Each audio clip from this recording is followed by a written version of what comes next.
Hello everyone. This is Advocate Alexander Murimi Muchangi with the firm of Muchangi and Onamu Advocates.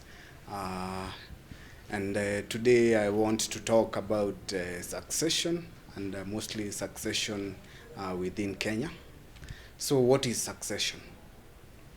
And succession is basically inheritance of a property or anything that was owned by a deceased person.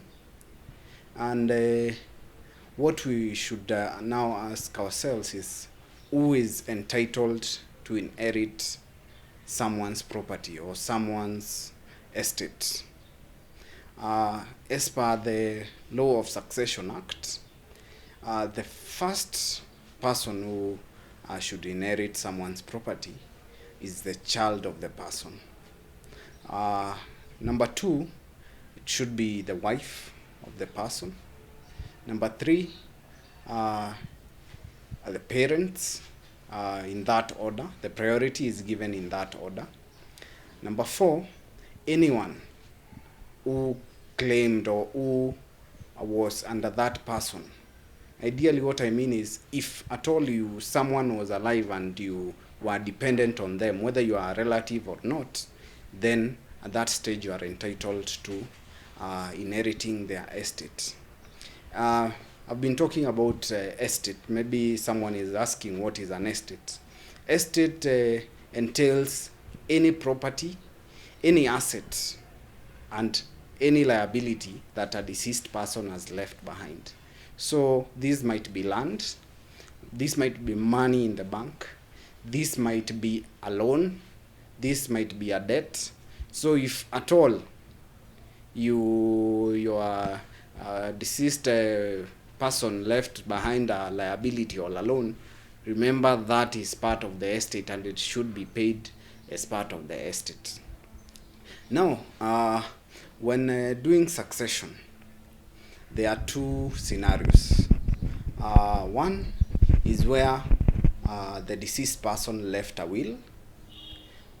So that is usually a straightforward process because the deceased person indicated how they wish their property to be distributed. They actually, a good will should pinpoint or appoint an administrator of the estate.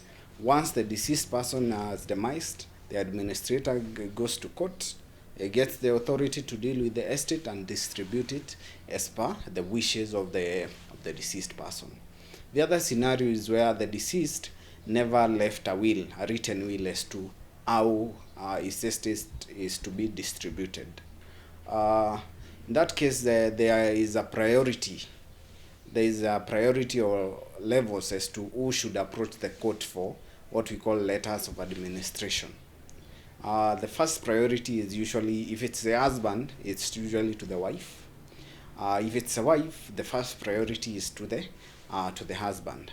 Then, of course, the children, the paternal parents and maternal parents come later in that sequence. So once now the one who is in line approaches the court, say the wife approaches the court, they do what we call a petition. They petition the court for letters of administration. Once in that, the petition includes the petition. There's the petition. There's a supporting affidavit. There's the consent.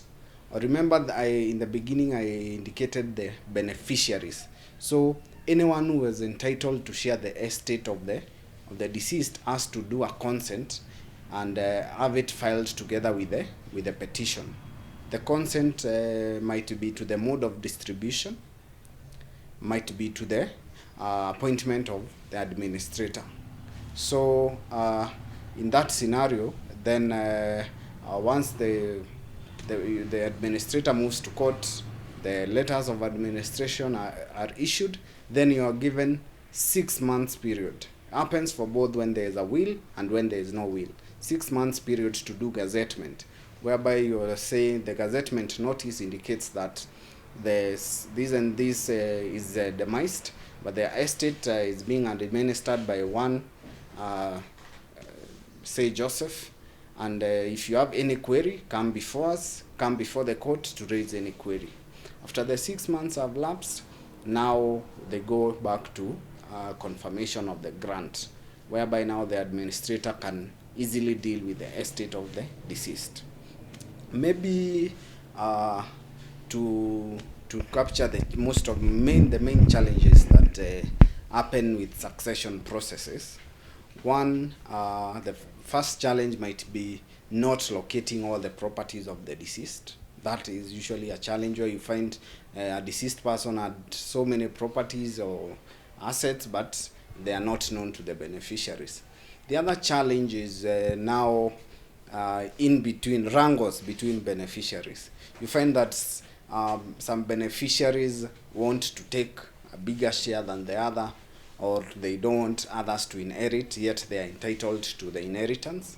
I think that is the biggest challenge we have, where you find that some beneficiaries go to court, get letters of administration, they get the grant confirmed, only for one beneficiary to come and find that the estate of their father or their mother is already distributed. They never got a share. So I think that is the biggest challenge to succession. However, if you find yourself in such a scenario, the court or the law has provided what we call remedies to that. So if you find maybe you've been left out of a succession process and you are a rightful beneficiary, when the petition is taken to court, that is before confirmation of a grant, you can write to court and seek, what we call an objection. You are objecting to the confirmation of a grant. That is the process in between petitioning the court and now before now confirmation of a grant. That means that within the gazettement period, you can go to court and seek objection. If at all you realize that maybe you have been duped after, when there is already a grant which is confirmed, you can go back to court and seek that the grant be annulled, so long as you provide reasons to show why it should be cancelled or annulled, mostly which is again mispresentation of the beneficiaries, mispresentation of the properties, and the last one is where there is fraud, clear indication of fraud between the administrator and the beneficiaries. Maybe again, what we can also add is when you get the challenge of where you may be left out a property of the deceased person, you can always go back to court and seek now, letters of administration for that particular property which was left out, so long as you showed the court that the leaving out was genuine, was an error of omission, not by a creation of the same. So that will be all for today. Join me in my next session as we talk about another topic. Thank you.